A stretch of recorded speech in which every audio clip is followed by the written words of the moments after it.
Hello and welcome to the Powerhouse Woman Show. I'm your host, Monica Pierre. Thank you so much for joining us today. Think about this scenario.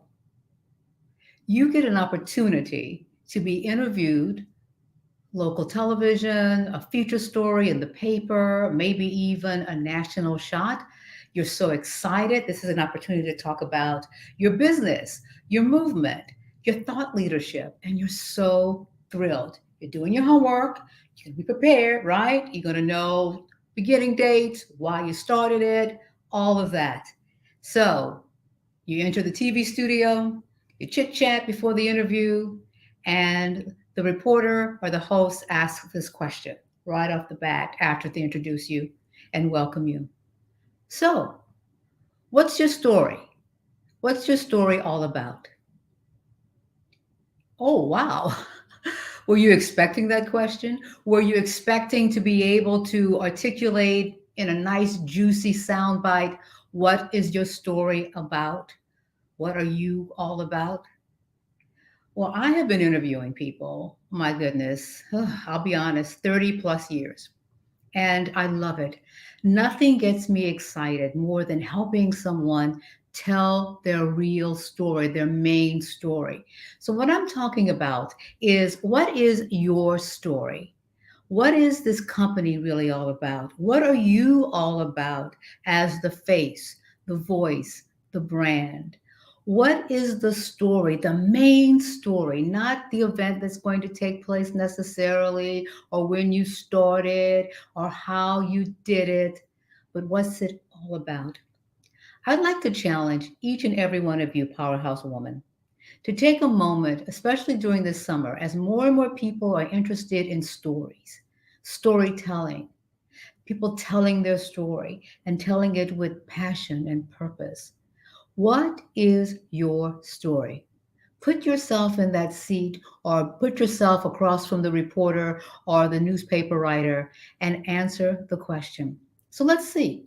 Let's see what your story is about. Perhaps you have started an organization, a nonprofit, or a business, and you saw that there was a need. So you created it, or you inherited it, or you just said, you know what, I want to start my own thing. I want to have my own business. But what is it all about? Again, when you think about the stories that we gravitate, because human beings are wired for story, correct? We are wired for story. We love a good story. You probably have been the one in your family gathering that they talk about. Remember the time when you forgot to you did the cake and it was a coffee cake and you put actual coffee grinds in it? Well, that's a true story for me. I mean, for years, my family talked about the time I made a coffee cake and misread the recipe and put actual coffee grinds in it and not coffee, the liquid in it. I was 9. Okay, I was 9. So there are lots of stories we can tell. But when you look at what you're called to do right now, how you're called to show up, how you're called to serve, what is the story really all about? It's not just about the widgets and the gadgets and the online course. What is your story about? Is it a story of redemption? Is it a story of forgiveness? Is it a story of quitters never win? It is a story of persistence. It's a story perhaps of not giving up. What is your story about? So if you were actually writing a story about yourself, and you're going to take yourself from it because you're going to be really, really invested. But if I had to say to you, and I would interview you and say, what is your story about? What would you answer? Is the story really about, all the years people told you that you would never finish, that you'd never go back to school, that you'd never get your GED and never figure out a way to go to undergrad, and that you'd never graduate, but you did. And then they said that that was good enough, but you said, no, there's more for me. And you went on to get an advanced degree, and now you have a PhD. What's that story really all about? Yes, determination, but maybe your main story, whether you are teaching now, or you are creating something else, or you have your own business, you take that same journey, and perhaps that main story of you is about having vision for your life. How to see something that no one else sees because it's not theirs to see. So you tell the story of having vision for your life and acting upon that vision. That's really what it's about. So when you created something based upon that, that's what you went to. Perhaps your story is about, people treated you wrong and you really wanted to be a better person, but something just kept holding you back. It was like there was a chain, there was like something like a shackle, and you could never figure it out until one day you had a revelation based upon a conversation that you had with someone who said to you, you know what? You'll never be free until you forgive people who have hurt you. And you are resistant to that because that's crazy in your estimation. They did me wrong. I'm the victim here. But then you learned that freedom is in the forgiveness, not for them, not an excuse, but it frees you because all you really wanted to be was free. So perhaps the main story of what you've created and the choices that you've made is not about you did all these things in spite of people doing you wrong, but you learned to forgive yourself. And in that forgiveness, that's freedom. So I'd like to encourage you to figure out a way to figure out what your story is really all about beyond the degree, right? Beyond the title, beyond what you're putting in the world as far as the products and the services. But what is your story really all about? I grew up as the daughter of a sharecropper. We didn't have a lot.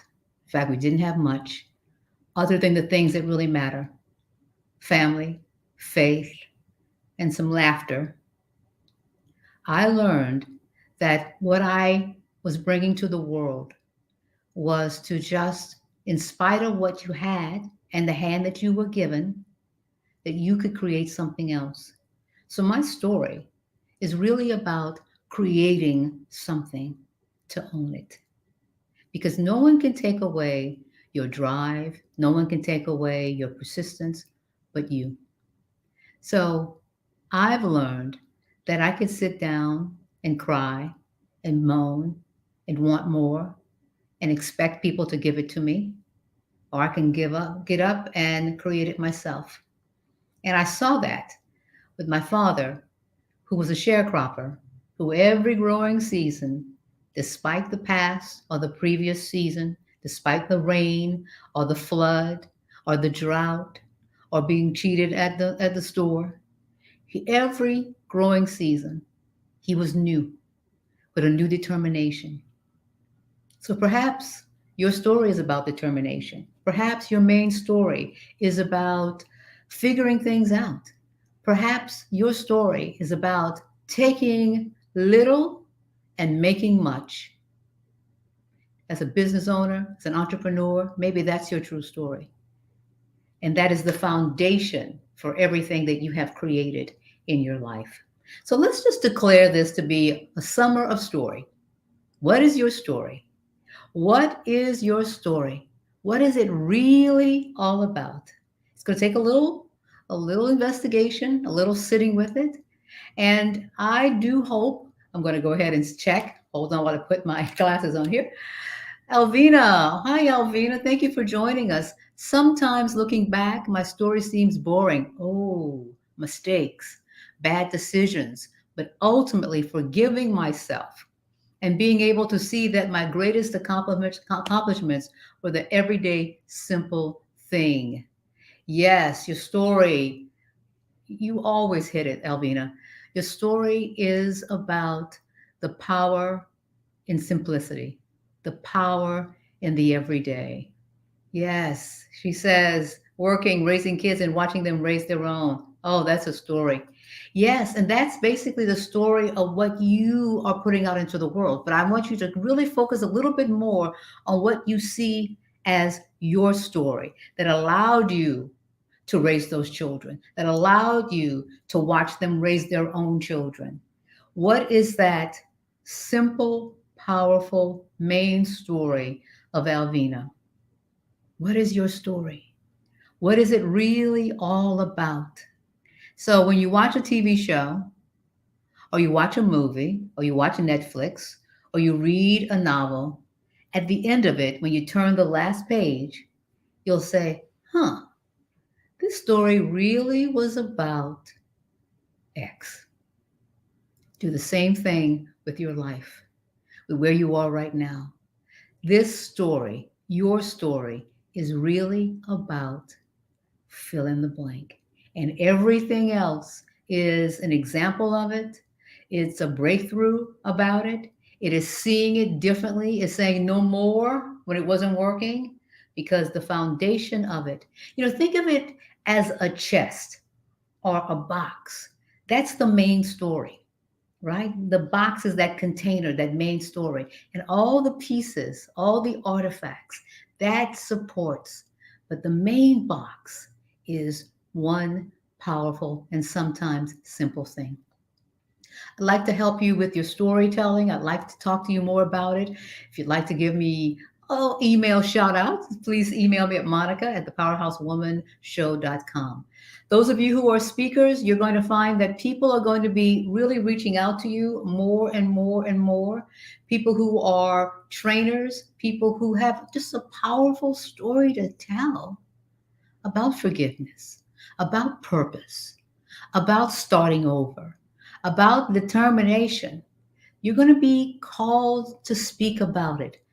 Don't say no. Or if you want to hide, push through that and go forward and find opportunities to talk about the main story of where you are right now, the main story of your life. And I'd love to hear about it because, again, I love stories. Really, really do. And you'll find that your story is not boring. Your story is not dull. Your story is not, Now, there are certain stories you tell in certain situations, of course. I'm not going to go around telling the story about the time that I put coffee grinds in the coffee cake unless it's standing up for yourself. Because there was a time when, after so many holidays and the same story, I said and declared around the table, enough. We're not talking about that anymore. And the following holiday, it never came up again. So if I'm talking about a story of standing up for yourself, perhaps I could tell that story. But let's think about stories this summer. And I'd love to find out more about your story. Please send me an email, Monica at thepowerhousewomanshow.com. Thank you so much for joining us today. And we'll talk to you next week when our guests will talk about how powerhouse women surround themselves with success. You will not want to miss that one. Until then, enjoy this day. Bye-bye.